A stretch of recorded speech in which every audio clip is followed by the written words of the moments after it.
네, 안녕하세요. 사회복지사 전주일입니다. 지금 이 영상은 제가 OBS 프로그램을 한번 테스트 해보기 위해서 만든 영상인데요.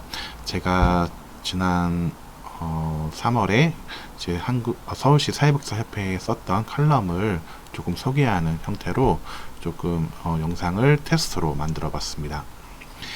네, 제가 코로나19는 우리에게 무엇을 남길까? 라는 제목으로 칼럼을 썼었고요. 그 글들을 한번 읽어보겠습니다. 코로나19는 제가 사회복지사로서 네 번째 경험하는 세계적 감염병이다. 2002년에 사스는 우리나라에 4명의 의심 환자만 나왔고 사망자는 없었다. 사회복지관에서도 사스와 관련돼서 대응을 한 기억은 없다. 2009년에 신종 인플루엔자는 함께 일했던 동료가 감염되었었기에 생생하게 기억을 하고 있는데 우리나라에서는 74만 명이 감염되고 263만 3명이 사망하여 사회적으로 큰 충격을 주었었다. 그때 사회복지 시설들은 프로그램을 제한적으로 운영하고 손 소독제를 비치하는 등의 대응을 했었다. 2009년의 신종 인플루엔자는 2015년 메르스는 우리나라에서 186명의 환자가 발생했고 38명이 사망했다. 신종플루의 경험이 있었기에 또 다른 세계적 감염병은 국민들에게 큰 충격을 주었고 사회복지 시설들은 시설, 휴관 조치를 취했었다. 코로나 바이러스 감염증 지금 코로나19는 국내 첫 확진자가 2020년 1월 20일에 발생하고 설 연휴를 보낼 때까지만 해도 지금 느끼고 있는 두려움과 언제 끝날지 모르는 답답함은 전혀 상상조차 할 수 없었다. 코로나19는 신종플루가 주었던 그리고 메르스가 주었던 충격과는 다르게 서서히 그리고 오랜 시간 동안 우리를 옥죄고 지치게 하고 있다. 누구도 오랜 시간 동안 세계적 유행이 될지는 상상조차 할 수 없었을 거다. 단지 중국의 우한시라는 곳에서 발생하고 중국 정부가 잘 대처하지 못한다고만 생각했던 그 바이러스가 이제는 중국에서는 잠잠해지고 우리나라를 비롯해 미국, 유럽 등 전 세계를 패닉에 빠지게 하고 있다.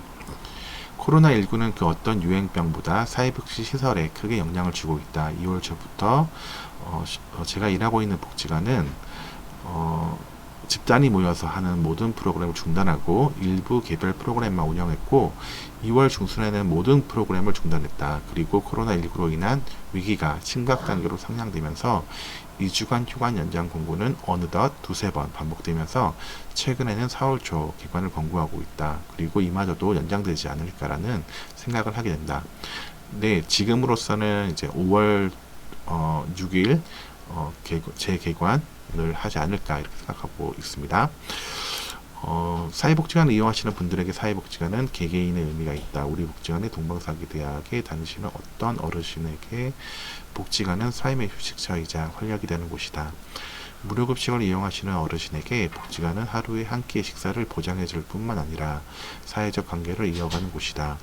또 어떤 어머니에게는 자신의 소중한 아이의 심리적 안정을 돕는 곳이기도 하다. 그렇기에 코로나19로 인한 사회복지관 휴가는 활동이 줄어든 어르신이 건강을 잃어가고 있는 시간일 수 있고 또 어떤 분들에게는 사회적 관계의 단절로 점점 우울감이 커지고 있는 시간일 수 있다.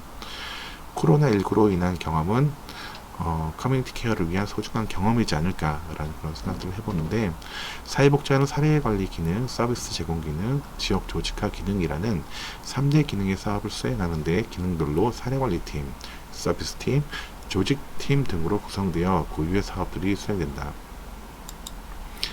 코로나19로 인한 휴관이 장기화되면서 두 달의 시간은 사회복지관 3대 기능별 사업이 돌봄 서비스를 중심으로 협력하는 형태로 가고 있다. 어떻게 보면 커뮤니티 케어의 개념을 살펴보면서 사회복지관이 지역사회 돌봄 기능을 수행하는 기관으로 변화해야 한다고 생각했던 고민들을 코로나19라는 유행병이 실질적인 경험을 하게 하는 시간일 수 있겠다.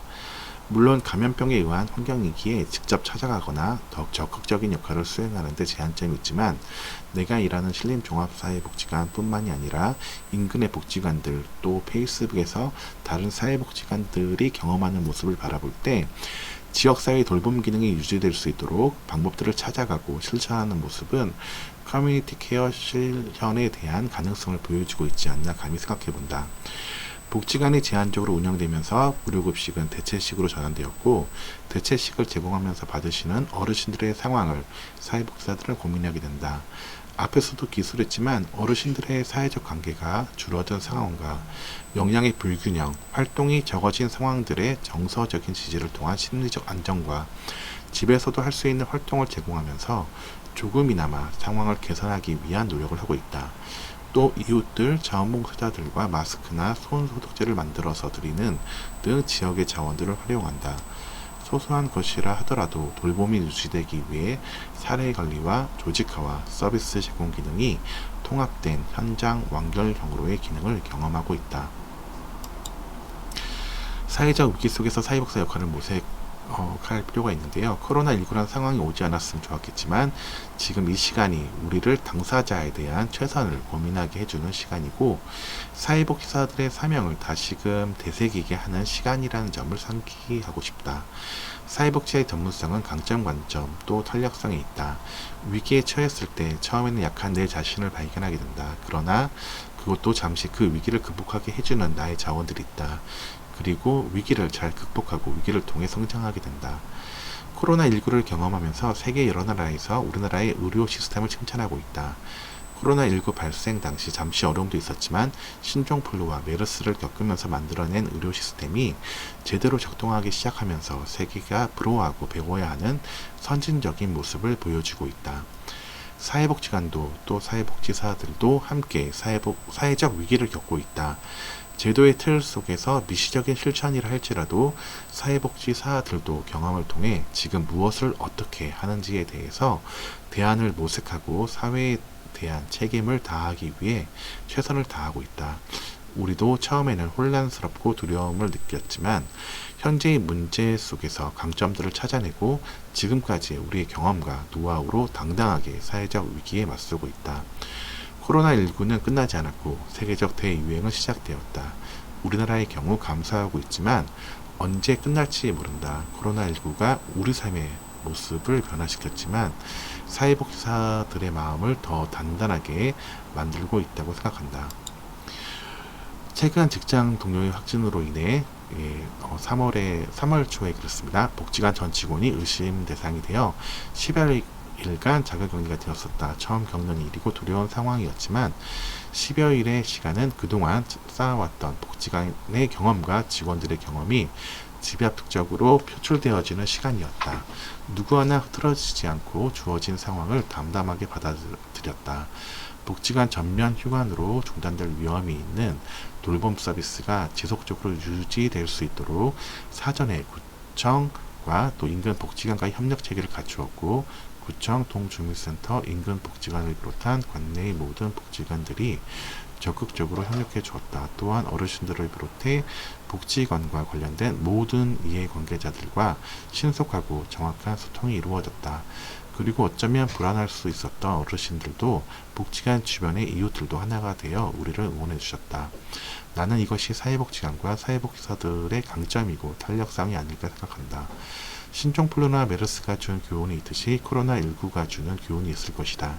우리는 현재의 경험을 통해 미래에 다가올 수 있는 위험을 대비해야 한다.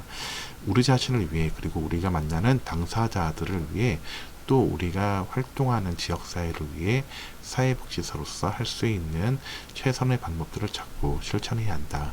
코로나19의 대규모 확진으로 고통받는 대구와 경북의 사회복지사들을 돕기 위해 모금을 하고, 서울시 사회복지사협회가 정부의 재난기본소득 실시에 대한 성명을 내고, 사회복지계가 코로나19 대책위원회를 구성해서 논의를 시작하고 있는 모든 일들이 사회복지사가 사회복지사인 이유이다. 힘내자 사회복지사, 힘내자 대한민국.